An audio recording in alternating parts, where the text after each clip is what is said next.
نحمده ونصلي على رسوله الكريم اما بعد فاعوذ بالله من الشیطان الرجیم بسم اللہ الرحمن الرحیم الف لام میم ذالک الکتاب لا ریب فیہ ھدی للمتقین بسم اللہ الرحمن الرحیم ونفس وما سواها فألهمها فجورها وتقواها قد افلح من زکاها وقد خاب من دساها بسم اللہ الرحمن الرحیم یا ایہا الناس انا خلقناکم من ذکر او انثی وجعلناکم شعوبا وقبائل لتعارفوا ان اکرمکم عند اللہ اتقاکم صدق اللہ العظیم رب اشرح لی صدری ویسر لی امری واحلل عقدۃ من لسانی یفقہوا قولی۔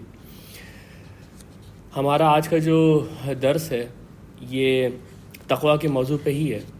پچھلے ہفتے ہم نے تقویٰ کے موضوع پہ بات کرنی شروع کی تھی لیکن ہم اپنا درس مکمل نہیں کر سکے تھے۔ اس کے بعد میں نے جب اس درس کو دوبارہ سے سنا تو مجھے محسوس ہوا کہ اس کے اندر کچھ بنیادی باتیں ہمیں کر لینی چاہیے تھیں جو کہ مس ہے، اور کنکلوژن اس کا رہ گیا تھا۔ یہ دونوں چیزیں بہت امپورٹنٹ تھیں، تو میں نے بالکل ایک نئے طریقے سے آج کا سیشن ڈیزائن کیا ہے جو میں پہلے آپ لوگوں کے سامنے رکھوں گا، اور انشاءاللہ پھر جہاں سے ہم پچھلے سیشن سے اس کو لنک کریں گے میں وہاں پر آپ کو دوبارہ سے بتا دوں گا۔ دیکھیں جی، اللہ کی جو مخلوقات ہیں اس میں انسان اور جانور کے اوپر اگر آپ غور کریں تو آپ کو یہ بات واضح طور پہ نظر آئے گی کہ انسان اور جانور میں جو اصل فرق ہے وہ یہ ہے کہ انسان ایک عقلی وجود بھی رکھتا ہے اور ایک اخلاقی وجود بھی رکھتا ہے۔ باقی انسٹنکٹس اس کے اندر، جبلتیں اس کے اندر ویسی ہیں جیسے کہ کسی حیوان کے اندر ہے، یعنی کہ اس کو کھانا چاہیے، اس کو ریپروڈکشن چاہیے، اسی طرح اس کو شیلٹر چاہیے، اس طرح کی ساری چیزیں اس کو بھی چاہیے، لیکن وہ اپنے اخلاقی وجود کی وجہ سے اور اپنے عقلی وجود کی وجہ سے جو کچھ کرتا ہے وہ جانوروں سے بہت زیادہ ممتاز ہے۔ اگر یہ بات کہی جائے کہ اصل شے جو انسان کو انسان بناتی ہے وہ اس کے اندر کی یہ مورل ویلیوز ہی ہیں، اگر یہ مورل ویلیوز نہ ہو تو کتنی ہی عقل انسان کے اندر کیوں نہ ہو وہ ایک جانور ہی بن جاتا ہے۔ اور یہ مورل ویلیوز جو ہیں، یہ اخلاقی اقدار جو ہیں، یہ کیا ہیں؟ اس کو کسی کو سمجھانے پڑھانے کی ضرورت نہیں ہے۔ ہر کوئی یہ اپنے اندر جھانکے تو وہ پہچان جاتا ہے کہ کیا چیز صحیح ہے، کیا چیز غلط ہے۔ کبھی بھی آپ کو یہ ضرورت نہیں پیش آئے گی کہ آپ کسی کو یہ بتائیں کہ سچ اور جھوٹ میں کیا چیز اچھی ہے، کیا چیز بری ہے اور کون سی اپنانی چاہیے، یا انصاف اور ظلم میں کیا فرق ہے، اس میں سے کیا چیز قبیح ہے اور کیا چیز اچھی ہے، یا محبت اور نفرت، یہ دونوں جذبات یہ کیا ہیں، اس میں کیا اچھا ہے کیا برا ہے۔ اسی طرح انسان سامنے جو اشیاء اس کے آتی ہیں ان کو خوبصورتی میں اور بدصورتی میں بھی بانٹتا ہے، یعنی اس کے اندر ایک ایستھیٹک سینس بھی موجود ہے جو عموماً آپ کو جانوروں میں نظر نہیں آتا ہے۔ آپ کو یہ بھی محسوس ہوتا ہے کہ انسان کسی خوشبودار چیز کو پسند کرتا ہے، کسی بدبودار چیز کو ناپسند کرتا ہے۔ یہ ساری کی ساری جو چیزیں ہیں یہ اصل میں وہ اخلاقی اقدار کے حصے میں آتی ہیں جو کہ انسان کے اندر ودیت کی گئی ہیں۔ اسی وجہ سے قرآن کریم کے اندر ان ساری اخلاقی اچھائیوں کو معروف کہا گیا ہے۔ معروف کے لفظ کے اوپر ہم بات کر چکے ہیں، تھوڑا سا اس کو ذہن میں دہرا لیں کہ یہ جو معروف کا لفظ ہے یہ عرف سے نکلا ہے۔ عرف کے معنی ہوتے ہیں کسی کو پہچاننا، اسی سے لفظ تعریف بنا ہے، یعنی کسی کو پہچان کے اب آپ اس کی مدح کر رہے ہیں۔ اسی سے لفظ اعتراف نکلا ہے، یعنی کہ آپ بات کو پہچان گئے اور آپ نے کہا ہاں ٹھیک ہے یہ بات ایسے ہی ہے۔ عموماً ہمارے صوفیاں ہیں وہ ایک اصطلاح استعمال کرتے ہیں عارف باللہ، یعنی وہ جو اللہ کو پہچان گیا۔ تو عارف تو اسم الفاعل ہو گیا، اسی سے معروف کا جو لفظ ہے اسم المفعول ہے، یعنی وہ چیز جس کو کہ پہچان لیا گیا، یعنی جس چیز کو آپ پہچان گئے وہ چیز معروف ہے۔ اس کے برعکس قرآن اخلاقی برائیوں کو منکر کہتا ہے۔ منکر کا لفظ انکار سے نکلا ہے اور اس کے معنی بالکل اس کے اپوزٹ ہے، یعنی کہ وہ چیز جس کو کہ آپ کا نفس، آپ کا دل اچھا نہیں سمجھتا اس سے انکار کر دیتا ہے۔ اس لیے دیکھیں لسان العرب جو کہ ایک مشہور عربی ڈکشنری ہے، اس میں معروف کے لفظ کی کیا تعریف کی گئی ہے۔ وہاں انہوں نے کہا ہے کہ وَهُوَ كُلُّ مَا تَعْرِفُهُ النَّفْسُ مِنْ خَيْرٍ۔ معروف کیا ہے؟ کلو ما تعرفہ النفس من خیر، جس کو کہ نفس پہچانتا ہے اچھائی کے طور پہ، وَتَبْسَعَهُ بِهِ، اور اس کو اپریشیٹ کرتا ہے، وَتَطْمَئِنُّ إِلَيْهِ، اور اس کے پر مطمئن ہو جاتا ہے. یعنی کہ آپ کا دل جو ہے جس چیز کے اوپر مطمئن ہو رہا ہے، آپ کا دل جس چیز کو پہچان رہا ہے، وہ چیز معروف ہے. اسی طریقے سے امام راغب اصفہانی نے اپنی مفردات القرآن میں اور پھر اس کو تاج العروس میں نقل کیا گیا ہے کہ المعروف کے معنی کیا ہیں. اسم لکل فعل یعرف بالعقول والشرع حسنا.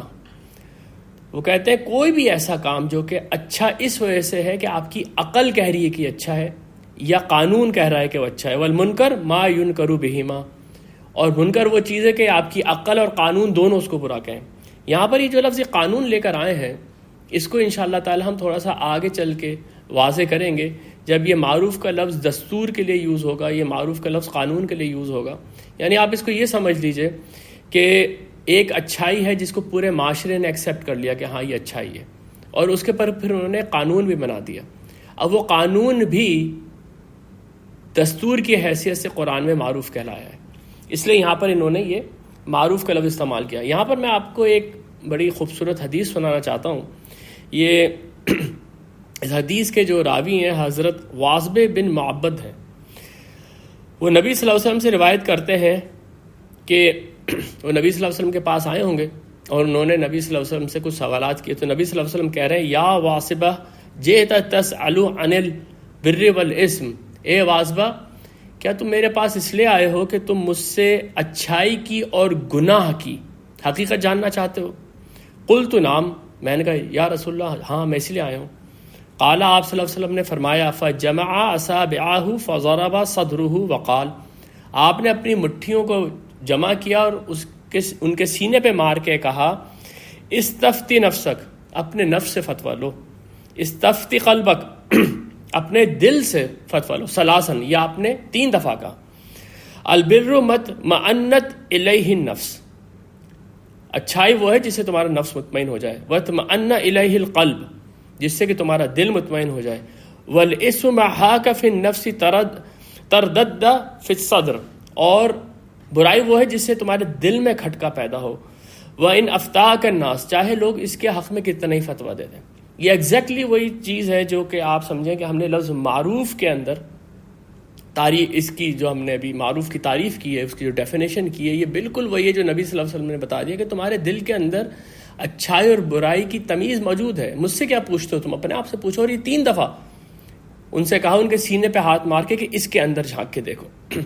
یہ بات بالکل واضح ہے. یعنی کہ آپ سمجھیں کہ اگر پوری دنیا کے لیے کوئی گلوبل ویلیو سسٹم بنایا جائے گا تو وہ یہی چیزیں نکل کر آئیں گی، کیونکہ پوری دنیا کا ضمیر اس بات سے واقف ہے کہ کیا چیز اچھی ہے، کیا چیز بری ہے. آپ جانتے ہیں کہ جھوٹ کو کنڈیم کیا جائے گا، آپ جانتے ہیں انجسٹس کو کنڈیم کیا جائے گا، آپ جانتے ہیں کہ لوگ گریڈ کو برا کہیں گے، لالچ کو برا کہیں گے، دوسرے کے حق مارنے کو برا کہیں گے، اور چوری کرنے کو برا کہیں گے، ڈاکہ ڈالنے کو برا کہیں گے. یہ ساری کی ساری چیزیں جو ہیں یہ انسان کے اجتماعی ضمیر کا حصہ ہے. تو اس لیے یہاں سے ہم نے بات شروع کی ہے آج کہ ہماری جو نیکیاں ہیں وہ ہمارے اندر موجود ہیں، ہم ان کو پہچانتے ہیں، اور اسی طرح ہم برائیوں کو بھی پہچانتے ہیں. لیکن سوال یہ پیدا ہوتا ہے کہ یہ حس ہمارے اندر آئی کہاں سے؟ کیسے یہ اندر سے ایک احساس پیدا ہوتا ہے؟ نہ کبھی کسی نے پڑھایا، نہ کبھی کسی نے سمجھایا. سمجھاتے ہیں لوگ، لیکن جب وہ سمجھاتے ہیں تو ایسا لگتا ہے کہ کوئی چیز اندر سے ہی ریفریش ہو رہی ہے. فلسفے کے اوپر ہم کافی بات کر رہے ہیں، اور کیونکہ وہ اس طرح کی باتوں کو اپنا موضوع بناتا ہے، تو فلسفے کے اندر آپ سمجھیں کہ 3 بنیادی فیلڈز ہیں جس کے اندر پورا فلسفہ ڈسٹریبیوٹڈ ہے. میٹا فزکس، جس کے اندر کے بینگ، ایگزسٹنس، اس کے پر بات ہوتی ہے. دوسرے نمبر پہ ایپسٹمالوجی یا تھیوری آف نالج، کہ جو بھی نالج ہے وہ کیا ہے، مطلب وہ صحیح بھی ہے یا غلط ہے. تیسری ہے ایتھکس. ایتھکس کے اوپر مارکۃ العرب بحثیں آپ کو ملیں گی اس فیلڈ کے اندر، اور اس ایتھکس کے اندر ایستھیٹکس کو بھی وہ شامل کرتے ہیں. سوال وہی ہے کہ انسان اگر اپنے اندر جھانک کے کچھ چیزوں کو اچھا کہتا ہے تو کیوں کہتا ہے؟ کیا وہ چیزیں واقعی اچھی ہیں؟ ان کی کوئی انٹرنسک ویلیو ہے؟ اور اگر ہے تو کہاں سے آئی ہے؟ اب اس کے اندر آپ کو 3 بڑے بڑے اسکولز آف تھاٹ ملیں گے. یہ بات میں آپ کے سامنے اس لیے واضح کر رہا ہوں کہ جس وقت میں نے آپ سے یہ کہا کہ انسان اپنے اندر جھانک کے دیکھ لے کہ اچھائی کیا ہے برائی کیا ہے، بس وہیں پر اس کو اللہ نظر آ جاتا ہے، وہیں پر اس کو یہ پتہ چل جاتا ہے کہ وہ ایک مخلوق ہے، اور اس کے جو جواب دہی ہے وہ اسی اچھائی اور برائی کی وجہ سے ہو سکتی ہے جس کو وہ خود جانتا ہے۔ لیکن آج کے اس دور میں جہاں پر خدا کا انکار ایک مذہب بن گیا ہے، الحاد اور ایتھیزم جو ہے وہ اپنے عروج پر ہے، وہاں پر جب یہ سوال اٹھایا جاتا ہے کہ یہ بتاؤ کہ پھر یہ ایتھکس تمہارے اندر کیسے آئی، تو ان کے پاس کچھ ایسے فلسفے ہیں جو وہ آپ کو خاموش کرنے کے لیے دے دیتے ہیں۔ ان فلسفوں کی کیا حقیقت ہے، ہمارے ان دروس کے اندر وہ چیزیں ڈسکس ہوتی رہیں گی۔ میں آپ کے سامنے صرف چند باتیں رکھوں گا۔ دیکھیں، یہ جو نقطہ نظر ہے کہ یہ جو ہم اچھائیوں کو پہچانتے ہیں، کیا یہ چیز ہمارے اندر کسی خدا نے ودیت کی ہے یا یہ آپ سے آپ آ گئی ہے؟ تین اس کے اندر آپ کو اسکولز آف تھاٹ ملیں گے۔ ایک اسکول آف تھاٹ جو ہے وہ جو مٹیریلسٹک اسکول آف تھاٹ ہے، جو کہ گزشتہ 200-300 سال سے وجود میں آیا ہے، ان میں سے ایک گروہ تو یہ کہتا ہے کہ اس طرح کی کوئی حص موجود ہی نہیں ہے۔ ہم جب پیدا ہوتے ہیں ہم ایک بالکل کلین سلیٹ ہوتے ہیں، ہم اپنے انوائرمنٹ کے اندر دیکھتے ہیں کچھ لوگ کچھ چیزوں کو اچھا کہہ رہے ہوتے ہیں تو ہم بھی اس کو اچھا کہنے لگتے ہیں، پھر گریجولی وہ چیز آپ کے دل کے اوپر لکھ دی جاتی ہے، اس لیے آپ کو یہ محسوس ہو رہا ہے کہ کوئی چیز اچھی ہے کوئی بری ہے، اور وہ ہمارے اندر لکھی ہوئی ایسی کوئی بھی چیز نہیں ہے۔ انسان جو ہے وہ بالکل جانور کی طریقے سے کلین سلیٹ لے کر آتا ہے۔ ایک اور اس کے اندر اسکول آف تھاٹ ہے جو کہ کافی مشہور ہے، اور آپ سمجھیں کہ یہ جس دور میں ہم رہ رہے ہیں، یہ سائنٹیفک ریولوشن کا جو دور ہے، اس کو اگر آپ تاریخ میں دیکھیں تو اس کو انلائٹمنٹ کہتے ہیں۔ انلائٹمنٹ کے اوپر جو فلسفی بیٹھے ہوئے اس میں سب سے مشہور ایمینوئل کانٹ ہے۔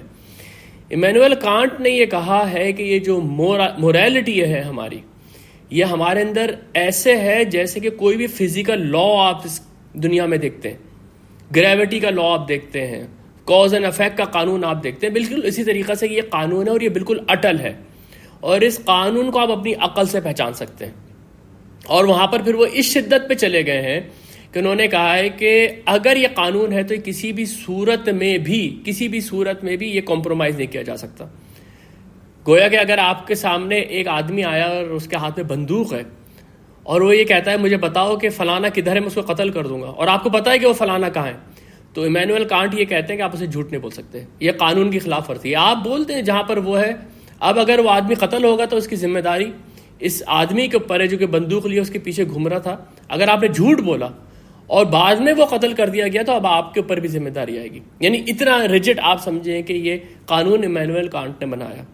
لیکن بہرحال پھر ہم یہ دیکھتے ہیں کہ بالکل ابتدا میں جب یہ فلسفہ پیدا ہوا یونان کے اندر، تو وہاں جو یہ بڑے بڑے اسکالرز تھے، بڑے بڑے فلاسفر تھے، سقراط، بقراط، افلاطون، یہ سارے کے سارے یہ کہتے ہیں کہ یہ ایتھکس جو ہے اس کا جو سینٹر ہے ہماری سول ہے۔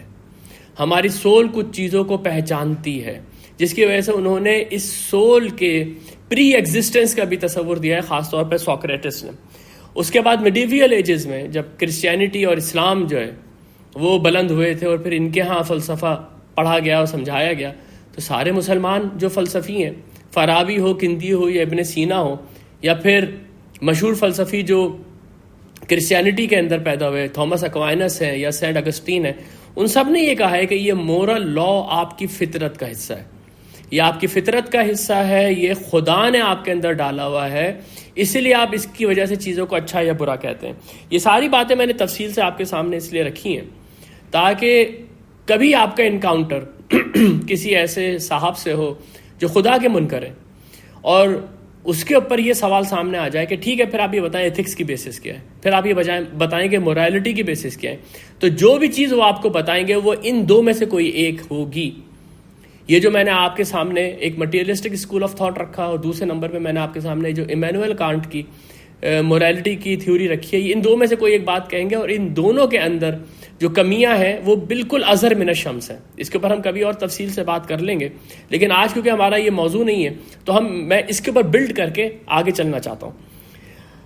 یہ بات اصل میں جو واضح کرنے کی کوشش کی گئی ہے کہ آپ خواہ مٹیریلسٹک ہوں یا آپ ایتھیسٹ ہوں یا آپ خدا کو ماننے والے ہوں، آپ یہ بات مانتے ضرور ہیں کہ موریلٹی نام کی کوئی چیز ہے جس کے اوپر پوری انسانیت کا ضمیر گواہ ہے۔ اب اصل سوال، دو سوال یہاں پر پیدا ہوتے ہیں۔ ایک سوال یہ ہے کہ ٹھیک ہے برائی برائی ہے اور اچھائی اچھائی ہے، لیکن اگر ایک برائی سے مجھے فائدہ ملتا ہے تو میں وہ برائی کیوں نہ کروں، اور کون مجھے روکے گا اگر میں یہ برائی کروں گا؟ اس سوال کا جو جواب ہے وہ ہے تقوی، جو کہ ہمارے آج کا موضوع ہے۔ پچھلے ہفتے میں نے آپ کے سامنے تقوی کی عربک ڈیفینیشن، وہ لفظ بنا کیسے ہے، اور اس لفظ کے دوسرے اور ڈیریویٹیوز کیا ہیں، اس کے اوپر ہم نے کافی ٹائم لگایا تھا۔ آج میں آپ کے سامنے یہ بات لے کر آنا چاہ رہا ہوں کہ ٹھیک ہے وہ چیز ہمارے پس منظر میں رہنی چاہیے کہ تقوی کے معنی ہیں اپنے آپ کو بچانا۔ یہ لفظ وقایا سے نکلا ہے، اس کا جو ترجمہ فرط سیانہ کیا جاتا ہے، یعنی کہ آپ اپنے آپ کو بچانے کے لیے exaggeration in guarding yourself, یہ ساری کی ساری بات ذہن میں رکھیں۔ لیکن آج آپ اس بات کو سمجھیں کہ ہم کس چیز سے رکتے ہیں۔ جو چیزیں ہمارے اندر اچھائی کے طور پہ موجود ہیں ان کو وائلیٹ کرنے سے ڈرنے کا نام تقوی ہے۔ کیونکہ ہمارا یہ بلیف ہے کہ ہم اس کو اگر بائی پاس کریں گے یا ہم اس کے اندر اگر انڈلج ہوں گے تو مرنے کے بعد ایک زندگی آنے والی ہے جس کے اندر ہم سے ان چیزوں کا بھی حساب ہو جائے گا جو ہمارے سینوں کے اندر ہے، وہ لالچ، وہ گریڈ، وہ نفرت، وہ بغض، وہ حسد جو انسان اپنے دل کے اندر لے کے بیٹھا ہوا ہے، جانتا ہے کہ یہ برائیاں ہیں لیکن وہ دل کے اندر لے کے بیٹھا ہوا ہے۔ تو قرآن یہ کہتا ہے کہ وہ حصل ما فی الصدور، جو کہ سینوں کے اندر ہے اللہ تعالیٰ اس دن نکال لے گا۔ یہ تقوی کی آپ سمجھے وہ انٹینسٹی ہے جو کہ ایک انسان کے اندر ایسا چیک اینڈ بیلنس پیدا کرتی ہے کہ وہ تنہائی کے اندر بھی غلط کام کرنے سے ڈرتا ہے۔ آپ کہہ سکتے ہیں یہ بات، آپ چاہیں تو کسی سیکولر آدمی سے بھی کہہ سکتے ہیں کہ ٹھیک ہے آپ جو ہے ایک بہت زبردست قسم کا معاشرہ پیدا کر دیں جیسے کہ ویسٹ میں پیدا ہوا ہے، آپ ایک بہت زبردست قسم کا law and order system create کر دیں، ہر طرف کیمرے لگے ہوئے ہیں، آپ کوئی چیز وائلیشن آپ کر ہی نہیں سکتے۔ اگر آپ کے ساتھ کسی نے زیادتی کی آپ پولیس کے پاس چلے جائیں، لیکن جب تم اکیلے ہو، تنہا ہو، گھر میں ہو یا اپنی فیملی کے ساتھ ہو، وہاں اگر تم کوئی زیادتی کرتے ہو تو کون آ کے تمہیں روکے گا؟ یا تمہارے ساتھ اگر زیادتی ہوتی ہے تو کون تمہیں روکے گا؟ ایک شوہر اپنی بیوی کے ساتھ زیادتی کرتا ہے، بیوی اپنے شوہر کے ساتھ زیادتی کرتی ہے، یا ماں باپ اپنے بچوں کو صحیح طریقے سے پالتے نہیں ہیں، ان کو ابیوز کرتے ہیں، کون روکے گا؟ کون جائے گا؟ بچہ چھوٹا تو قانون کے پاس جائے گا نہیں۔ اس کے لیے جو کانسیپٹ ہے قرآن کے اندر تقوی کا وہ یہ کہ پوری شریعت اور پوری قرآن کی جو تعلیم ہے وہ افیکٹو ہوگی ہی اس وقت جب تم اپنے اندر یہ چیک اینڈ بیلنس پیدا کرو گے۔ اس لیے قرآن کی بالکل جو ابتدا ہے اس کے اندر یہ بتا دیا گیا کہ یہ بہت عظیم کتاب ہے، یہ لوح محفوظ میں لکھی ہوئی ہے۔ اس کتاب کی پیشن گوئیاں صدیوں سے تھیں، سارے انبیاء اس کتاب کے بارے میں پیشن گوئیاں دیتے ہوئے آئے تھے، لیکن یہ کتاب صرف ہدایت اس کو دے گی جس کے اندر یہ چیک اینڈ بیلنس موجود ہے، جو کہ اپنے آپ کو برائیوں سے اس لیے روکے گا کیونکہ وہ اس بات پہ ایمان رکھتا ہے کہ وہ جا کے اللہ تعالیٰ کے سامنے جا کے کھڑا ہوگا۔ اس لیے میں نے آپ کے سامنے سورہ شمس کی جو آیات ابتدا میں تلاوت کی تھیں، وہ نفسی وما سواہا، اور قسم ہے نفس کی اور جیسا کہ میں نے اس کو سنوارا، فَأَلْهَمَهَا فُجُورَهَا وَتَقْوَاهَا، اور اس کے اندر الہام کر دیا اس کا فجور اور اس کا تقوی۔ اور اس کے بعد آپ دیکھیں پورے قرآن کے اندر جو اصل آپ کی کیریکٹر بلڈنگ ہے وہ بیس ہی اس کے اوپر کرتی ہے کہ تم اپنے رب کے سامنے ایک دن کھڑے کر دیے جاؤ گے۔ ویسے تو پورا قرآن اور خاص طور پہ پورا مکی قرآن اس سے بھرا ہوا ہے، لیکن جو آیات مجھے بالکل ابتدا میں جب میں نے مطالعہ شروع کیا تھا جس نے مجھے ایک امپریشن دیا تھا وہ سورہ مطففین کی ابتدائی آیات ہیں۔ ویل للمطففین، یہ جو مطففین ہیں اس کے معنی یہ ہے کہ جو ڈنڈی مارنے والا ہے، یعنی کہ سودے کے اندر تھوڑا سا آپ نے جو ہے وہ مال کھا لیا، زیادہ نہیں۔ طف کے معنی ہوتے ہیں کسی بھی چیز کا ایک بہت چھوٹا سا حصہ۔ الذین اذا اکتالوا علی الناس یستوفون واذا کالوہم او وزنوہم یخسرون، یہ وہ لوگ ہیں جو لوگوں کو جب دیتے ہیں تو اس میں ان کو خسارہ دیتے ہیں، اور جب ان سے لیتے ہیں تو پورا کا پورا ان سے پورا کا پورا لیتے ہیں۔ الا یظن اولئک انہم مبعوثون لیوم عظیم یوم یقوم الناس لرب العالمین۔ اتنی چھوٹی سی بات ہے کہ میں نے 5 کلو کا آٹا کسی کو دیا، اس میں سے صرف 10 گرام میں نے مار لیا نیچے سے، لیکن یہ جو میں نے 10 گرام چھوٹا سا اس میں سے اماؤنٹ ماری ہے جس میں نے ڈنڈی ماری ہے، یہ اس بات کو بتاتی ہے کہ مجھے اس بات کی امید نہیں ہے کہ مرنے کے بعد اٹھایا جاؤں گا. ایک وہ عظیم دن جس میں یوم یقوم الناس لرب العالمین، تمام کے تمام انسان جو ہے رب العالمین کے سامنے کھڑے ہوئے ہوں گے. یہ جو کانسیپٹ ہے، یہ کانسیپٹ قرآن کے علاوہ آپ کو دنیا میں کہیں نہیں ملے گا کہ آپ کے اپنے اندر ایک ایسا پولیس مین کھڑا ہوا ہے جو آپ کو اکیلے میں برائی کرنے سے روک رہا ہے. آپ کو اس وقت برائی کرنے سے روک رہا ہے جس وقت آپ کا ہاتھ پکڑنے والا کوئی بھی نہیں ہے. ہر جگہ تو لا اینڈ آرڈر سچویشن ایسی نہیں ہے نا کہ وہاں پر قانون کو آپ بلائیں گے اور ہاتھ پکڑ لے گا. تو وہاں پر زیادتیوں پہ زیادتیاں ہوتی ہیں. کوئی اگر نہیں زیادتی کرتا تو اس کی وجہ یہ ہے کہ وہ اپنے رب کے سامنے احتساب سے ڈرتا ہے. قرآن کریم کے اندر آپ یہ دیکھیں کہ یہ جو لفظ تقوی ہے اس کو کتنے مختلف انداز کے اندر کھولا گیا ہے. جب میں اس موضوع کے اوپر درس تیار کر رہا تو میں خود حیران ہو گیا کہ بعض اوقات مجھے ایسا لگا کہ یہ پوری جو آیت ہے یہ تقوی کی ڈیفینیشن کر رہی ہے. یہ جیسے آپ کے سامنے سورہ نازعات کی یہ آیت میں رکھ رہا ہوں، اس میں اللہ تعالیٰ فرماتے ہیں فَأَمَّا مَن طَغَىٰ، پس اب یہ قیامت کے حوال شروع ہو گئے، پس وہ جس نے کہ زیادتی کی، جس نے بغاوت کی. طغا کا لفظ سے ہی طغیان بنا ہے. طغیان کا مطلب یہ ہوتا ہے کہ دریا جو ہے وہ اپنے حدود سے باہر نکل گیا اور طغیانی آ گئی، یعنی کہ طوفان آ گیا اور سارا کا سارا گاؤں اس کے اندر بہہ گیا. فَأَمَّا مَن طَغَىٰ وَآثَرَ الْحَيَاةَ الدُّنْيَا، اور جس نے اس دنیا کی زندگی کو فوقیت دی، دنیا کی زندگی کو آگے رکھا، فَإِنَّ الْجَحِيمَ هِيَ الْمَأْوَىٰ، تو جہنم ہے پھر اس کا ٹھکانہ. وَأَمَّا مَنْ خَافَ مَقَامَ رَبِّهِ، اور وہ جو کہ ڈرا اس بات سے کہ وہ اپنے رب کے سامنے کھڑا کیا جائے گا. وَنَهَى النَّفْسَ عَنِ الْهَوَىٰ، اور اس نے اپنے نفس کو برائی سے روکا. فَإِنَّ الْجَنَّةَ هِيَ الْمَأْوَىٰ، تو اس کا ٹھکانہ جنت ہے.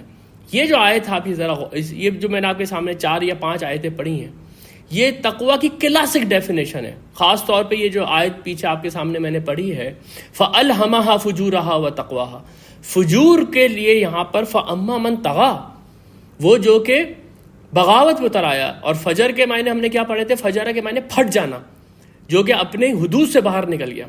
اور اس کے بعد وَأَمَّا مَنْ خَافَ مَقَامَ رَبِّهِ، جو اپنے رب کے سامنے کھڑا ہونے سے ڈرا. وَنَهَى النَّفْسَ عَنِ الْهَوَىٰ، اور اس نے اپنے نفس کو برائی سے روکا، اس کے لیے جنت ہے. اسی لیے انگریزی زبان میں کئی جگہ پر میں نے یہ دیکھا ہے کہ تقوی کے لیے کبھی گاڈ کانشیسنس کا لفظ استعمال ہوتا ہے، جو کہ اب آپ سمجھ سکتے ہیں کہ وہ لفظ صحیح ہے کہ ایک آدمی ہر وقت اس بات سے کانشیس رہے کہ میرا رب مجھے دیکھ رہا ہے، میرا رب مجھے تنہائی میں دیکھ رہا ہے. میں کوئی غلط چیز نہ دیکھ سکتا ہوں، نہ پڑھ سکتا ہوں، نہ کسی خلاف سازش کر سکتا ہوں. میری بیوی میرے سامنے بالکل کمزور ہے، اس کے آگے پیچھے کوئی نہیں ہے، لیکن میں اس کے ساتھ زیادتی کرنے سے اس لیے ڈرتا ہوں کہ اس کے پیچھے اس کا رب کھڑا ہوا ہے اور اس نے اس کے پر مجھے اختیار دیا ہے کچھ دنوں کا. اس کے بعد وہ پوچھ لے گا مجھ سے کہ جن کے اوپر میں نے تمہیں اختیار دیا تھا ان کے ساتھ تم نے کیا کیا. چھوٹے بچے ہیں، جس وقت دل چاہے گا ہاتھ اٹھا دیا، جس وقت دل چاہے گا ان کو ریڈیکیول کر دیا. کیا ایسا ہو سکتا ہے؟ نہیں ہو سکتا ایسا، کیونکہ ابھی تو وہ کمزور ہے لیکن ایک بہت طاقتور رب اس کے ساتھ کھڑا ہوا ہے. اسی لیے کئی لوگ تقوی کے لیے سیلف کنٹرول کا لفظ بھی استعمال کرتے ہیں، جو کہ میرے لحاظ سے بالکل صحیح لفظ ہے کہ آپ کے اندر بہت سارے ایسے جذبات ابھرتے ہیں جو کہ بڑے طوفانی ہیں، لیکن اس وقت انسان کو اپنے آپ کو کنٹرول کرنا ہے، اپنے آپ کو ایک حد کے اندر رکھنا ہے، اس سے وہ باہر نہ نکلے. اس کی میں آپ کے سامنے ایک مثال قرآن سے اور ایک مثال آپ کے سامنے ایک حدیث کے ایک حصے سے رکھتا ہوں، بات بالکل واضح ہو جائے گی.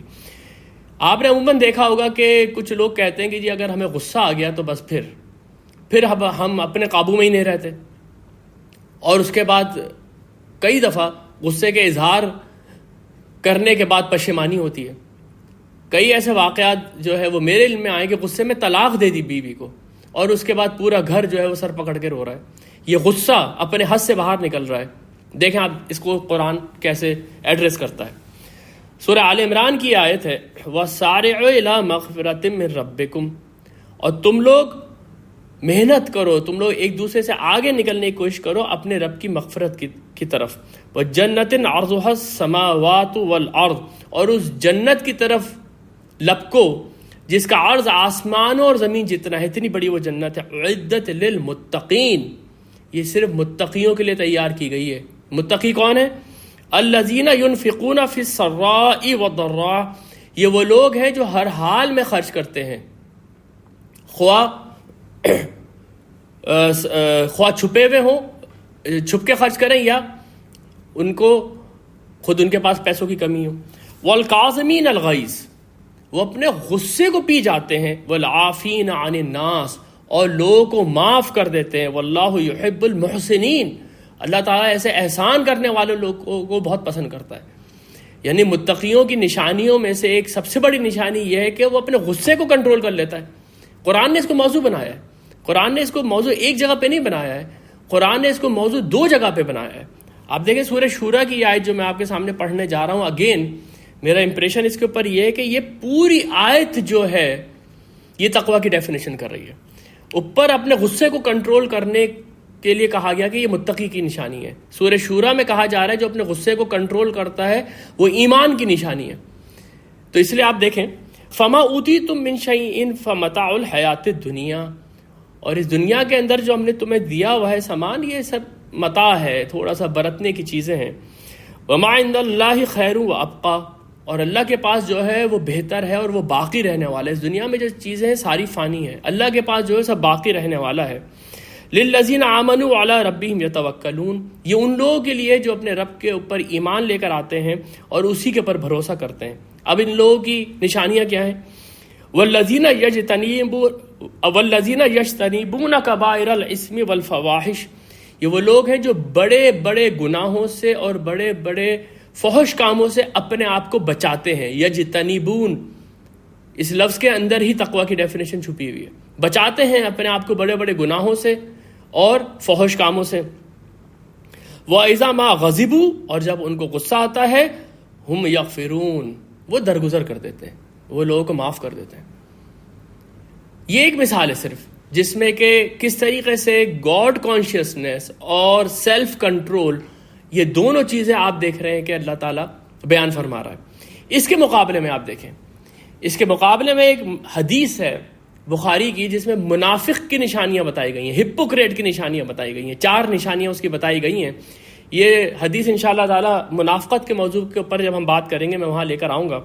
یہاں پر میں آپ کے سامنے صرف اس کا ایک آخری حصہ رکھ رہا ہوں، یعنی اس کی ایک نشانی یہ بھی ہے منافق کی، وَإِذَا خَاصَمَ فَجَرَ، جب وہ لڑتا ہے تو آپے سے باہر ہو جاتا ہے، گالم گلوچ پہ اتر آتا ہے، دوسرے کی عزت اچھالنے کے اوپر آ جاتا ہے۔ اس کو نبی صلی اللہ علیہ وسلم نے فرمایا یہ بھی منافق ہے۔ اب ذرا یہاں پر آپ دیکھ لیں ان دونوں آیتوں کو اور اس حدیث کو کمپیئر کر کے کہ تقویٰ کا لفظ اور فجور کا لفظ یہ دونوں یہاں پر استعمال ہو گئے۔ تقویٰ استعمال ہوا ہے اس کے لیے جو اپنے آپ کو کنٹرول کر رہا ہے، خاص طور پہ اپنے غصے کو کنٹرول کر رہا ہے، اور جو اپنے غصے کو کنٹرول نہیں کر رہا اور اس کے بعد وہ دوسرے کی عزت اور آبرو کے اوپر کیچڑ اچھالنے پہ آ جاتا ہے، گالم گلوچ کے اوپر اتر آتا ہے، اس کو یہاں پر فاجر کہا گیا۔ فَأَلْهَمَهَا فُجُورَهَا وَتَقْوَاهَا، تمہارے اپنے اندر ہے تمہارا اپنا سیلف کنٹرول اور لوز کنٹرول۔ حالانکہ یہ اس کے بالکل آپ سمجھیں کہ تھوڑے سے لٹرل میننگ ہے جو میں بیان کر رہا ہوں، لیکن تقویٰ کے اندر اور فجور کے اندر یہ معنی بالکل شامل ہے۔ اس لیے تقویٰ جو ہے اس سے ہی انسان کا کردار بنتا ہے۔ انشاءاللہ تعالی ہمارے اگلے درس کا موضوع ہے کہ ہمارے اس دنیا میں آنے کا مقصد کیا ہے، اور وہ جو درس ہے وہ انشاءاللہ تعالی یہ سورہ شمس کی آیت جو آگے کنٹینیو ہو رہی ہے، جس میں آگے پھر تزکیہ نفس کا ذکر آیا ہے، اس کے اوپر انشاءاللہ تعالی ہوگا، جس میں یہ بات اور ایلیبریٹ کی جائے گی کہ انسان کا جو کردار ہے، اس کی جو کریکٹر بلڈنگ ہے، اس کے لیے جو اصل چیک اینڈ بیلنس اس کے اندر ہے، اس کے لیے جو اصل موٹیویٹنگ فورس ہے وہ تقویٰ ہے۔ پوری شریعت کا، آپ کے ازدواجی زندگی کا، آپ کی معاشی زندگی کے سنورنے کا تعلق اس بات کے اندر ہے کہ لوگوں کے اندر کتنا تقویٰ ہے۔ اس کی ایک اور مثال میں آپ کے سامنے رکھتا ہوں۔ نبی صلی اللہ علیہ وسلم جب بھی نکاح کا خطبہ دیا کرتے تھے، نکاح ایک ایسا معاملہ ہے جس میں کہ ایک پورا گھر جو ہے وہ بن رہا ہے، اور پھر اس کے بعد میاں اور بیوی کو آگے اولاد پیدا کرنی ہے، اور اس سے پورا کا ایک گھرانہ وجود میں آنا ہے، اور یہی گھرانہ اگر اچھا ہے تو پورا معاشرہ اچھا ہے۔ اس لیے نبی صلی اللہ علیہ وسلم خطبہ نکاح میں 3 آیتیں پڑھتے تھے قرآن سے، اور وہ تینوں آیتیں جو ہیں اس میں تقویٰ کی نصیحت ہے۔ تینوں آیتوں کے اندر دیکھیں، سب سے پہلے آپ سورہ آل عمران کی آیت پڑھتے تھے، یا ایھا الذین آمنوا اتقوا اللہ حق تقاتہ ولا تموتن الا وانتم مسلمون، اے لوگوں جو ایمان لے کر آئے اللہ کا تقوی اختیار کرو جیسا کہ اس کا تقوی اختیار کرنے کا حق ہے، اور تم لوگوں کو موت نہ اس حال میں لیکن تم مسلم ہو۔ اس آیت کے اوپر انشاءاللہ تعالی ہم آگے چل کے بات کریں گے، لیکن ذرا الفاظ نوٹ کر لیجئے کہ اس طرح کا تقوی اختیار کرو جیسا کہ تقوی اختیار کرنے کا حق ہے۔ میاں اور بیوی دونوں بیٹھے ہوئے، ان کو نصیحت کی جا رہی ہے کہ اب تم اپنی زندگی جو شروع کرنے جا رہے ہو نا، اس کے اندر تقوی ہی تمہارا زاد راہ ہے۔ ہر قدم کے اوپر ایسے مرحلے آئیں گے جس میں یہ گھر ٹوٹ سکتا ہے، لیکن وہ بچے گا اس وقت کہ اگر تم تقوی سے کام لوگے۔ دوسری آیت آپ صلی اللہ علیہ وسلم پڑھتے تھے، یہ سورہ نساء کی ابتدائی آیت ہے، اور اس آیت کے اوپر ایک دفعہ موقع ملا تھا مجھے بیان کرنے کا، تو اس میں کوئی شک نہیں ہے کہ یہ انتہائی پاورفل آیت ہے قرآن کی۔ یا ایھا الناس اتقوا ربکم الذی خلقکم من نفس واحدہ، اے لوگو اللہ کا تقوی اختیار کرو جس نے تمہیں ایک مرد اور ایک عورت سے پیدا کیا ہے۔ وخلق منها زوجها وبث منهما رجالا کثیرا ونساء، ایک نفس سے پیدا کیا، اسی سے اس کی زوج پیدا کی، اور پھر ان سے کئی مرد اور عورت دنیا میں پھیلا دیے۔ واتقوا اللہ الذی تساءلون به والارحام، اور اللہ کا تقوی اختیار کرو جس کا نام لے کے تم ایک دوسرے سے سوال کرتے ہو، اور تقوی اختیار کرو اس بات سے کہ تم اپنے رحمی رشتوں کو کاٹو۔ ان اللہ کان علیکم رقیبا، اللہ تعالیٰ تمہارے اوپر نگران ہے۔ اس آیت کی جو انٹینسٹی ہے وہ اس وقت واضح ہوگی جب ہم اس آیت کو کھولیں گے انشاءاللہ تعالیٰ کبھی۔ اس میں 3 جگہ پہ تقوی کا لفظ آیا ہے، 3 جگہ کے اوپر۔ پہلے اللہ کا تقوی، پھر یہ بات کہ تم اللہ ہی سے تو سوال کرتے ہو، پھر اس بات کا تقوی کہ تم آپس میں رحمی رشتے کاٹنے سے ڈرو۔ یہ آیت اللہ کے رسول پڑھ رہے ہیں جس وقت کہ خطبہ نکاح ہو رہا ہے، اور اس کے بعد یہ سورہ احزاب کی آیت، یا ایھا الذین آمنوا اتقوا اللہ وقولوا قولا سدیدا، اے لوگ اللہ کا تقوی اختیار کرو، سیدھی بات کیا کرو۔ ہم لوگ یہ بات جانتے ہیں کہ گھروں کے اندر عموماً ازدواجی تعلقات خراب اس لیے ہوتے ہیں کہ لوگ سیدھی بات نہیں کرتے ہیں، ادھر کی بات ادھر کی جاتی ہے، کسی کی بات سنی اور بغیر تحقیق کیے سامنے والے کے اوپر چڑھ دوڑے۔ قرآن یہ کہہ رہا ہے کہ باتیں کیا کرو بالکل سیدھی، بالکل ٹو دی پوائنٹ باتیں کیا کرو۔ یصلح لکم اعمالکم، وہ تمہارے اعمال تمہارے لیے درست کر دے گا۔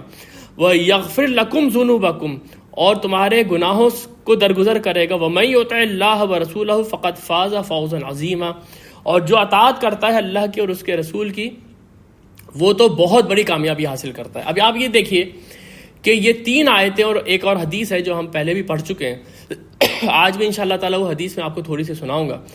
تقوی سے گھر کا آغاز ہو رہا ہے، گھر کے بننے کا آغاز تقوی سے ہو رہا ہے، لیکن خدا نہ خواستہ اگر ایسے کوئی معاملات آگے کہ طلاق کے علاوہ اور کوئی سامنے سچویشن نظر نہیں آ رہی کس طریقے سے ہم اس معاملے کو دیکھیں، تو آپ دیکھیں سورہ بقرہ اور سورہ طلاق کے اندر جتنے بھی احکامات ہیں طلاق کے کہ اس میں کس طریقے سے تم معاملات سیٹل کرو، اس میں پھر تقوی کی اسی طریقے سے آپ سمجھیں کہ گردان کر دی گئی ہے۔ میں آپ کے سامنے صرف ایک آیت لے کر آیا ہوں، یہ سورۃ البقرہ کی ہے۔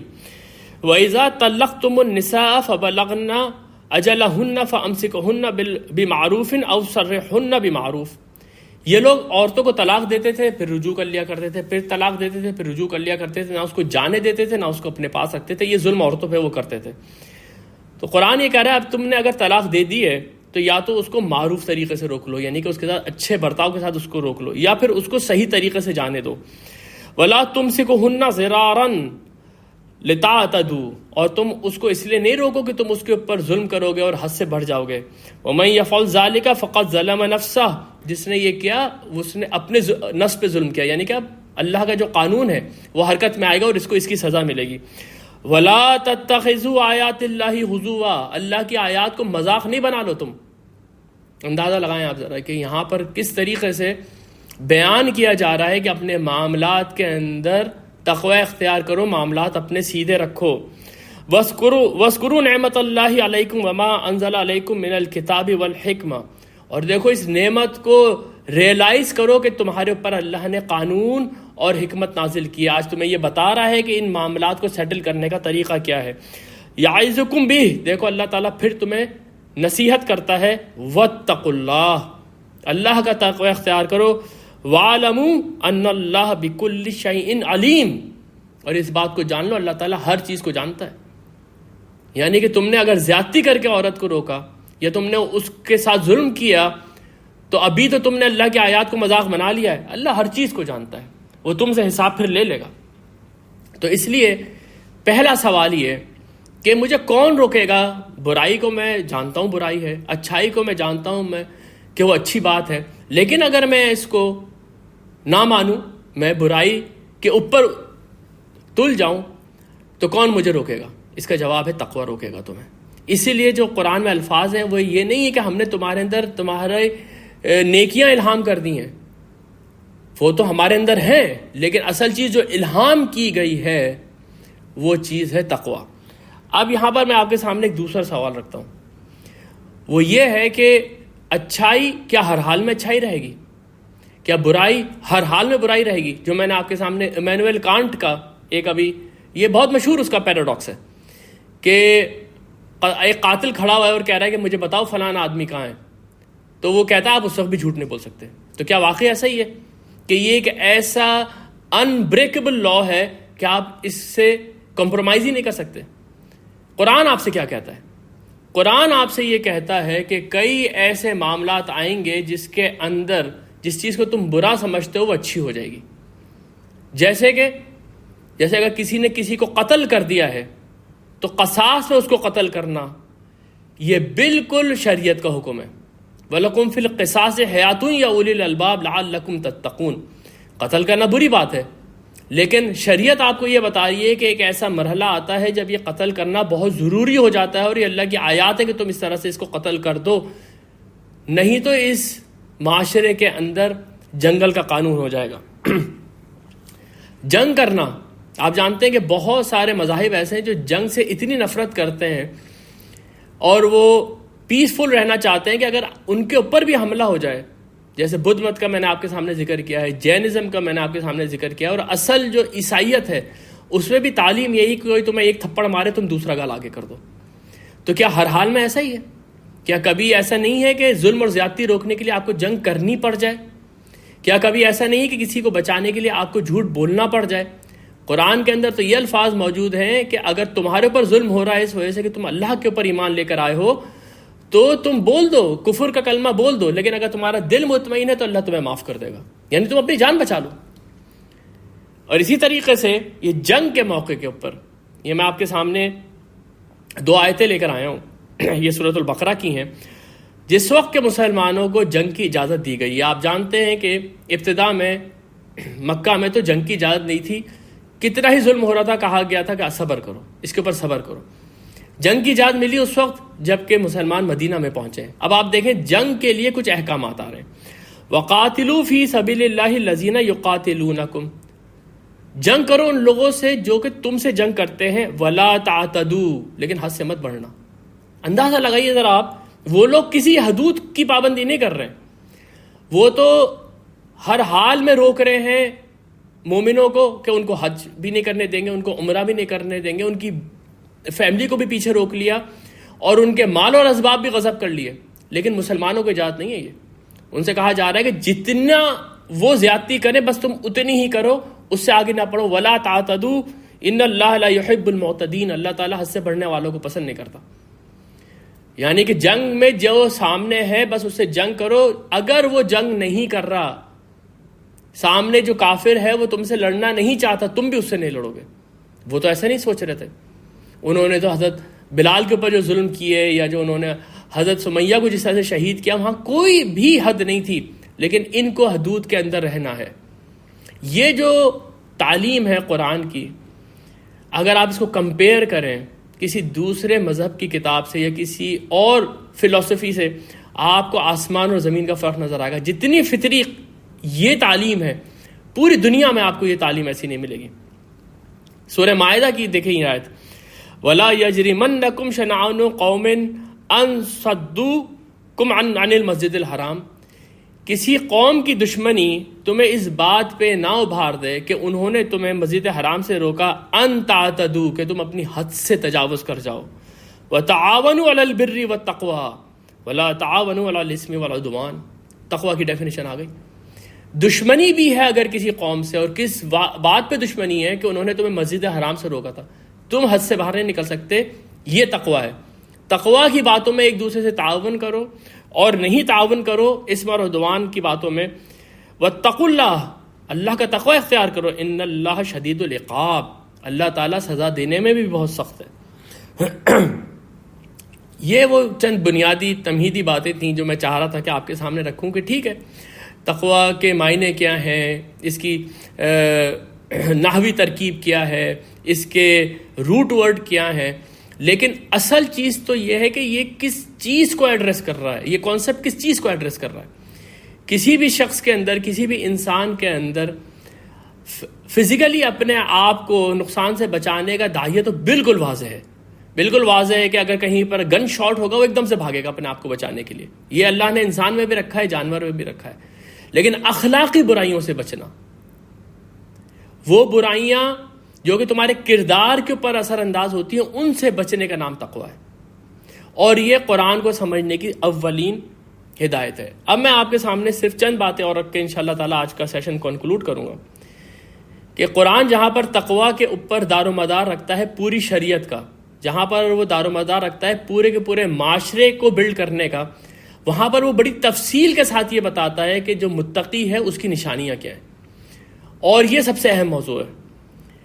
جہاں پر اس وقت ہم کھڑے ہوئے ہیں سورہ بقرہ کے اندر، وہیں آپ سمجھیں کہ فوراً بعد متقیوں کی نشانیاں شروع ہو گئیں۔ ہم نے الفاظ پر ہدی للمتقین الذین یؤمنون بالغیب ویقیمون الصلاۃ ومما رزقناہم ینفقون، یہ نشانی آ گئی متقیوں کی۔ اسی طرح اور بہت ساری جگہوں پر آئی ہیں، لیکن میں صرف ایک مقام قرآن کا لے کر آیا ہوں جہاں پر یہ ساری کی ساری جو نشانیاں ہیں متقیوں کی، یہ جمع کر دی گئی ہیں ایک ساتھ۔ اور یہ قرآن کا ایک ایسا مقام ہے جس کو کہ اگر پڑھ لیا جائے تو پوری قرآن کی تعلیم سامنے آ جاتی ہے۔ کئی ایسے مقامات قرآن کے ہیں جو کہ پوری کی پوری قرآن کی تعلیم کو اپنے اندر انگلف کر لیتے ہیں۔ یہ المشہور آیت البر ہے، سورہ بقرہ کی آیت نمبر 177، لیس البر ان تولوا وجوہکم قبل المشرق والمغرب، نیکی یہ نہیں ہے کہ تم نے اپنے منہ مشرق کی طرف کر لیا یا مغرب کی طرف کر لیا۔ یہ کچھ ظاہری رسوم کی طرف اشارہ ہے جس کے اوپر یہود و نصارہ لڑتے تھے۔ اسی طرح کی کئی ظاہری رسومات اس وقت مسلمانوں کے اندر ہیں، کچھ راتوں کو جاگنا ہے، کچھ جلوس نکالنے ہیں، کچھ خاص طریقے سے چراغا کرنا ہے، کچھ خاص طریقے سے محفلوں میں کچھ خاص طریقے کے نعت، کچھ خاص طریقے کے اذکار پڑھنے ہیں۔ یہ بہت ساری چیزیں ایسی ہیں جن کے ظاہر کے اوپر بہت زیادہ فوکس ہے اور اس کو ہی نیکی سمجھا جاتا ہے۔ اس طرح کی کئی ظاہری رسومات یہود و نصارہ کے اندر بھی تھیں اور قریش مکہ کے اندر بھی تھیں۔ ان کو بھی ایک جگہ پہ کہا گیا یہ نیکی نہیں ہے کہ تم اپنے گھروں میں پیچھے سے داخل ہو جبکہ تم نے احرام پہنا ہوا ہے، اور یہاں پر بھی کہ یہ کوئی نیکی نہیں ہے کہ تم نے اپنے منہ مشرق کی طرف کر لیے یا مغرب کی طرف کر لیے۔ ایک گروہ کے لحاظ سے قبلہ جو تھا وہ مشرق کی طرف تھا، ایک گروہ کے لحاظ سے جو قبلہ تھا وہ مغرب کی طرف تھا۔ پھر نیکی کیا ہے؟ وَلَكِنَّ الْبِرَّ مَنْ آمَنَ بِاللَّهِ، بلکہ نیکی تو یہ ہے کہ جو ایمان لایا اللہ کے اوپر۔ تقویٰ کی سب سے بڑی نشانی ایمان ہے۔ اگر ایمان ہے تو انسان یہ بات پہ بلیف کرتا ہے کہ اس کی جو برائیاں ہیں وہ قیامت کے دن اس کو دکھا دی جائیں گی، اس کی جو اچھائیاں ہیں وہ قیامت کے دن اس کو دکھا دی جائیں گی اور اس کی اکاؤنٹیبلٹی ہوگی۔ یہ ایمان ہی نکال دیجئے آپ، تو پھر تقویٰ جو ہے وہ صرف ایک فلسفیکل ڈسکشن بن کے رہ جائے گا۔ ایتھکس کے اندر موریلٹی کی کچھ تھیوریز پڑھیں گے کہ بھائی ڈیکارٹ نے کیا کہا ہے، ڈیوڈ ہومز کیا کہتا ہے، اس کی بیسس کیا ہے، ان کی بیسس کیا ہے، کیا کانٹ کی، لیکن اس کے اندر کوئی عملی پہلو آپ نہیں نکال سکیں گے۔ جس کو کسی نے بڑا اچھا کہا ہے کہ وہ ایک تخیلات کی دنیا بن جائے گی بس، جس کے اندر بہت ساری باتیں ہو رہی ہیں، عمل سے اس کا کیا تعلق ہے نہیں سمجھ میں آ رہا۔ جیسے ہی ایمان آئے گا تقویٰ ایک زندہ قوت بن کے سامنے آ جائے گی، وہ انسان کے کردار کے اندر جھلکنی شروع ہو جائے گی، وہ انسان کے کردار کو سنوار کے رکھ دے گی، ظاہر کے اوپر شاید اتنا زیادہ اثر نہ پڑے۔ وَلَكِنَّ الْبِرَّ مَنْ آمَنَ بِاللَّهِ وَالْيَوْمِ الْآخِرِ وَالْمَلَائِكَةِ وَالْكِتَابِ وَالنَّبِيِّينَ۔ جتنی تفصیل سے ایمان کی شاخیں یہاں بیان کی گئی ہیں بہت کم جگہوں پہ قرآن میں بیان کی گئی ہیں۔ جہاں پر کہ ڈیفینیشن کی جا رہی ہے کہ اصل میں نیکی کیا ہے، تو اس طریقے سے ایمان کو کھولا گیا ہے، اور اس لیے میں نے آپ کے سامنے یہ بات رکھی تھی کہ ہم لوگ بھی انشاءاللہ تعالیٰ ایک ایمان سیریز کریں گے جس کے اندر ہم ایمان کو بہت ان ڈیپتھ جا کے اسٹڈی کریں گے، کہ یہ سارے ایمانیات اس کے اندر ڈسکس ہوں گی۔ وَآتَى الْمَالَ عَلَى حُبِّهِ، اور وہ اپنے مال کو خرچ کرتے ہیں جبکہ اس کی محبت ان کو بھی ہوتی ہے۔ ذوی القربى والیتامى والمساکین، وہ یہ مال خرچ کرتے ہیں اپنے رشتہ داروں کے اوپر، یتیموں کے اوپر اور مسکینوں کے اوپر، وابن السبیل اور مسافروں کے اوپر، والسائلین، اور اگر کوئی مانگنے آ جائے تو اس کو بھی دیتے ہیں، وفی الرقاب، اور گردنیں چھڑانے کے لیے، غلاموں کو آزاد کرانے کے لیے، لوگوں کے قرضے اتارنے کے لیے، وقام الصلاۃ وآت الزکاۃ، اور وہ نماز قائم کرتے ہیں اور زکوٰۃ دیتے ہیں۔ اب سنیے، والموفون بعہدہم اذا عاہدوا، اور وہ اپنے عہد کی پاسداری کرتے ہیں جب وہ معاہدہ کر لیں۔ اور پیچھے جو حدیث میں نے آپ کے سامنے رکھی تھی منافق کی نشانیوں میں سے، اس میں ایک نشانی یہ تھی کہ وہ اذا عاہد غدر، جب بھی وہ عہد کرتا ہے توڑ دیتا ہے۔ اور ہمارے یہاں آپ جانتے ہیں خاص طور پہ پاکستان کے اندر جو کاروباری طبقہ ہے ان کے یہاں تو یہ بات بالکل واضح ہے کہ بس ٹھیک ہے، ہم نے بات، ہماری جو زبان ہے بس ٹھیک ہے ہم نے بات کر دی تھی۔ اس وقت جو ہے ہمارے ذہن میں یہ بات، یعنی کہ بات یا زبان کی پاسداری نہ کرنا کاروبار کا ایک بہت بڑا اصول بن گیا ہے۔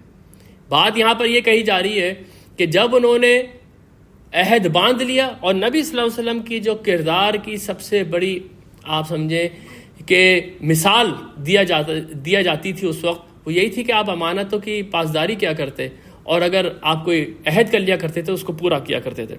وَالصَّابِرِينَ فِي الْبَأْسَاءِ وَالضَّرَّاءِ وَحِينَ الْبَأْسِ، اور یہ لوگ صبر کرتے ہیں جب ان کے اوپر کوئی مصیبت آتی ہے، یا چیختے پکارتے نہیں ہیں، یا ان کو کوئی نقصان پہنچتا ہے، یا اگر جنگ میں ان کو جانا پڑ جائے تو وہاں پر بھی ڈٹ کے کھڑے ہو جاتے ہیں۔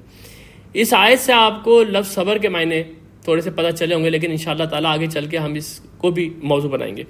اولئک الذین صدقوا، یہ لوگ ہیں جو کہ سچے ہیں، واولئک هم المتقون، اور یہ لوگ متقی ہیں۔ یہ ہیں متقیوں کی نشانیاں۔ اب آپ ذرا پھر یہاں دیکھیں کہ سب سے پہلے تو ظاہری علامات کو کنڈیم کر دیا گیا کہ اگر ظاہر کے اوپر تم لوگوں نے تقوی کو گیج کرنا شروع کیا تو اس کو تو بھول جاؤ کہ اس میں کوئی نیکی نہیں، تم نے اپنا رخ مشرق کی طرف کر لیا یا مغرب کی طرف کر لیا۔ اور جو پچھلے ہفتے ہم نے بات کی تھی کہ امام زمخشری نے بھی یہ بات کہی ہے کہ ٹھیک ہے ایک آدمی کا مومن ہونا آپ اس کے ظاہر سے دیکھ سکتے ہیں کہ اس نے لباس کیسا پہنا ہوا ہے، سب کچھ۔ ایک متقی کو جب تک آپ پرکھ نہیں لیں گے، اس کے ساتھ آپ ایکسپیرینس نہیں کر لیں گے، آپ نے اس کے ساتھ کاروبار کیا، آپ نے اس کے ساتھ معاملات کیے، اپنی بیٹی کی شادی کر دی اس سے، یا آپ نے اس کے ساتھ کوئی معاہدہ کیا، اب دیکھیں وہ اپنے معاہدے پہ کیسے کھڑا رہتا ہے۔ تو اس لیے یہاں قرآن کے اس مقام سے یہ بات بالکل ثابت ہو گئی کہ تقوی اصل میں ظاہر اس وقت ہوتا ہے جب آپ معاملات کے اندر جاتے ہیں تو پتہ چلتا ہے کہ آپ کے اندر ایمان کتنا ہے۔ یہ اس وقت ظاہر ہوتا ہے جب آپ کے سامنے کوئی انفارچونیٹ آ جاتا ہے، کوئی بیچارہ لیس پریولیجڈ آ جاتا ہے، آپ اس کے ساتھ کیا کرتے ہیں؟ ٹھیک ہے، نماز کی پابندیاں، مسواک سے دانت صاف کرنا، مونچھوں کو کترنا، یا بہت شدید طریقے سے حجاب لینا، یہ ظاہری طور کے اوپر ایمان کی نشانیاں ہیں، لیکن تقوی کی نشانی یہ ہے کہ تمہارے دل کے اندر دوسرے کے لیے کتنا رحم ہے، تم اپنے معاملات کے اندر کتنا اللہ کا خوف رکھتے ہو، اور پھر اس کے بعد تم برے حالات کے اندر آہو بکا کرتے ہو، رونا پیٹنا کرتے ہو، یا صبر سے کام لیتے ہو، اللہ کے اوپر توکل کرتے ہو، اللہ کے اوپر بھروسہ کرتے ہو۔ اس لیے میں نے بالکل ابتدا میں آپ کے سامنے جو آیت رکھی تھی وہ آیت کیا تھی کہ یا ایھا الناس انا خلقناکم من ذکر او انثی، اے لوگو ہم نے تم کو ایک مرد اور ایک عورت سے پیدا کیا، وجعلکم شعوبا وقبائل لتعارفوا، تم کو ہم نے قبیلوں میں اور خاندانوں میں صرف اس لیے توڑا تاکہ تم ایک دوسرے کو پہچان سکو۔ انا اکرمکم عند اللہ اتقاکم، تمہارے نزدیک سب سے عزت، اللہ کے نزدیک تم میں سے سب سے عزت والا وہ ہے جو سب سے زیادہ متقی ہے۔ اور یہی آپ سمجھیں کہ خطبہ حجۃ الوداع میں نبی صلی اللہ علیہ وسلم نے فرمایا کہ کسی کالے کو کسی گورے کے اوپر، کسی گورے کو کسی کالے کے اوپر کوئی فضیلت نہیں ہے الا بالتقوی، سوائے تقوی کے۔ تو یہ وہ تقوی ہے جس کے بغیر نہ قرآن سے ہدایت ہے، نہ آپ کا اور میرے کردار کے اندر کوئی گہرائی ہے۔ پچھلے ہفتے میں آپ کے سامنے یہ بات رکھنا چاہ رہا تھا کہ تقوی سارا کا سارا دل کے اندر ہوتا ہے. اور میں اس کے اوپر آپ کو ایک حدیث سنا رہا تھا جس کے اوپر کہ ہمارا یہ کچھ ہارڈ ویئر پرابلم ہوا تو وہ حدیث میں پوری نہیں سنا سکا. وہ حدیث کا آج میں آپ کے سامنے صرف اردو ترجمہ رکھ دیتا ہوں. صحیح مسلم کی یہ حدیث ہے. اس میں نبی صلی اللہ علیہ وسلم نے فرمایا ہے کہ ایک دوسرے سے حسد نہ کرو, ایک دوسرے کو دھوکہ نہ دو, ایک دوسرے سے بغض نہ رکھو, ایک دوسرے سے منہ نہ پھیرو, تم میں سے کوئی دوسرے کے سودے کے اوپر سودا نہ کرے, اور اللہ کے بندے بن جاؤ جو آپس میں بھائی بھائی ہیں, اور مسلمان دوسرے مسلمان کا بھائی ہے, نہ اس پر ظلم کرتا ہے, نہ اسے بے یار و مددگار چھوڑتا ہے, نہ اس کی تحقیر کرتا ہے. یہاں تک میں نے آپ کو یہ حدیث سنائی تھی عربی میں پڑھ کے, اور اس کے بعد الفاظ یہ تھے التقویٰ ہا ہونا, تقویٰ یہاں ہوتا ہے. سینے کے اوپر ہاتھ مار کے نبی صلی اللہ علیہ وسلم نے کہا وَيُشِيرُ إِلَىٰ صَدْرِهِ 3 مرات, آپ نے 3 دفعہ یہ اشارہ کر کے کہا تقویٰ یہاں ہوتا ہے, تقویٰ یہاں ہوتا ہے, تقویٰ یہاں ہوتا ہے. تمہارے اندر ہے تقویٰ. اور وہ نظر کب آتا ہے؟ جب آدمی تمہارے ساتھ کوئی معاملات کرتا ہے. ایک اور جو حدیث میں آپ کے سامنے لایا ہوں, اس کے اوپر انشاءاللہ تعالیٰ میں اپنے سیشن کو ختم کروں گا. یہ حدیث میں بہت تفصیل سے آپ کے سامنے پہلے رکھ چکا ہوں. تو یہ وہ حدیث ہے جس میں کہ اللہ کے رسول کی عبادات کا حال جاننے کے لیے کچھ لوگ آپ کی ازواج کے پاس آتے ہیں, اور جب ان کے ازواج ان کو یہ بتاتی ہیں کہ کس طریقے سے آپ صلی اللہ علیہ وسلم روزے رکھتے ہیں, کس طریقے سے آپ صلی اللہ علیہ وسلم نماز پڑھتے ہیں, تو ان کو یہ تھوڑا سا کم لگا. تو پھر ان میں سے ایک نے کہا کہ وہ تو اللہ کے رسول ہیں, ان کے تو اگلے پچھلے سارے گناہ معاف ہوئے ہیں, تو ہمارا ان سے کیا مقابلہ. ایک نے کہا کہ میں ساری رات نماز پڑھوں گا, کبھی بھی سوؤں گا نہیں. ایک نے کہا کہ میں ہمیشہ دن کے روزے رکھوں گا, میں کبھی بھی جو ہے اس پہ ناغہ نہیں کروں گا. اور ایک نے کہا میں کبھی شادی نہیں کروں گا. آپ صلی اللہ علیہ وسلم کو جب یہ پتہ چلا تو آپ صلی اللہ علیہ وسلم نے ان لوگوں کو بلا لیا, اور بلانے کے بعد ان سے یہ کہا کہ تم لوگوں نے یہ اور یہ بات کہی ہے. انہوں نے کہا ہاں جی یہ بات کہی ہے. اب ذرا سنیے, یہ میں پہلے بھی حدیث سنا چکا ہوں آپ کو, آج تقویٰ کے موضوع پہ یہ دوبارہ سے لے کر آیا ہوں. نبی صلی اللہ علیہ وسلم نے فرمایا اما واللہ انی لاخشاکم للہ واتقاکم لہو, خدا کی قسم میں تم سب سے زیادہ اللہ سے ڈرنے والا ہوں اور اس کا تقوی اختیار کرنے والا ہوں, تم سب سے زیادہ. لیکنی اصوم و افطر, لیکن میں جو ہوں وہ روزہ بھی رکھتا ہوں اور ناغہ بھی کرتا ہوں. و اصلی و ارقد, اور میں رات کو جاگتا بھی ہوں, آرام بھی کرتا ہوں. و اتزوج النساء, اور میں نے عورتوں سے شادیاں بھی کر رکھی ہیں. فمن رغب عن سنتی فلیس منی, جس نے میری سنت سے اعراض کیا اس کا مجھ سے کوئی تعلق نہیں. یعنی کہ اپنی عبادات کے اندر انسان بڑی کثرت کرے, اس میں بڑی غلو کرے, اور اس کے بعد یہ سمجھے کہ وہ متقی ہو گیا تو یہاں پر اس کی بھی نفی ہو گئی ہے.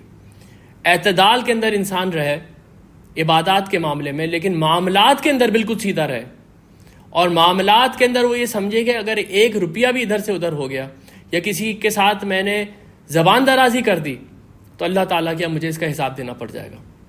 یہ ہے تقویٰ کی اصل روح. تو میں آپ کے سامنے اپنے پورے کے پورے سیشن کو سمرائز کر دیتا ہوں. ہم نے 2 حصوں میں یہ سیشن کو کیا. پہلے حصے میں تو میں نے آپ کے سامنے تقوی کے لفظی معنی رکھے جو کہ وقایہ سے نکلا ہے, جس کے معنی ہیں اب کسی کو بچانا, فرات الصیانہ, کسی مضر شے سے کسی کو بچانا. لیکن جب یہ لفظ تقوی بنتا ہے تو اس کے معنی ہوتے ہیں اپنے آپ کو بچانا. یہ جو لفظ ہے یہ جو کریکٹرسٹک قرآن میں بیان کی گئی ہے, یہ قرآن سے ہدایت لینے کے لیے گو نو گو گیٹ ہے. اگر اندر تقوی ہے تو ٹھیک ہے, یہ ہدایت کا دروازہ کھل گیا, اندر چلے جائیے. ادروائز اگر نہیں ہے تو قرآن یہ کہتا ہے یضل بہ کثیرا و یہدی بہ کثیرا, میں اس کے ذریعے کئی لوگوں کو گمراہ کرتا ہوں, کئی لوگوں کو ہدایت دیتا ہوں. وما یضل بہ الا الفاسقین, لیکن گمراہ میں ان لوگوں کو کرتا ہوں جو فاسق ہیں. اس لیے یہ بات میں نے آپ کے سامنے رکھی تھی کہ تقوی کے مقابلے میں قرآن میں فسق اور فجور کے الفاظ آئے, اور فسق کے معنی یہ ہوتے ہیں کہ اپنی پروٹیکٹیو لیئر سے اگر کوئی پھل باہر نکل گیا اور خراب ہو گیا اس کو فسق کہتے ہیں. یعنی کہ تقوی یہ ہے کہ اپنی حدود میں رہ کے تم اپنے کیریکٹر کو بلڈ کرو, اپنے کیریکٹر کو ڈیولپ کرو. اگر تم اس سے باہر نکل گئے تو تم خراب ہو جاؤ گے. اس کے بعد یہ بات میں نے آپ کے سامنے رکھی تھی کہ تقوی اصل میں ایڈریس کن معاملات کو کرتا ہے. یہ ایتھیکل معاملات کو کرتا ہے, یہ اخلاقی معاملات کو کرتا ہے. اخلاقی حص ساری ہمارے اندر موجود ہے, لیکن وہ کیا چیک اینڈ بیلنس ہے جو مجھ کو اور آپ کو کسی برائی کو کرنے سے روکتا ہے وہ اللہ کا ڈر ہے، وہ اللہ کے سامنے جواب دہی کا ڈر ہے۔ اور اس کے بعد آگے چل کے میں نے آپ کے سامنے کئی مثالیں رکھی کہ کس طرح سے اپنے خاندانی معاملات میں، کس طرح سے اپنے ازدواجی معاملات میں اگر اندر تقوی نہیں ہے تو گھر جہنم بن جائے گا، بھلے باہر شریعت کے اوپر کتنا ہی عمل کیوں نہ ہو رہا ہو، باہر کتنی ہی زیادہ کیوں نہ لا اینڈ آرڈر سچویشن ہو۔ اس سے آپ لوگوں کو اندازہ ہو گیا ہوگا کہ یہ کتنا اہم موضوع ہے جس کے اوپر ہم نے بات کی ہے، اور اسی سے اب کنٹینیو انشاءاللہ تعالی اگلا موضوع ہے جو کہ تزکیہ نفس کے اوپر ہے۔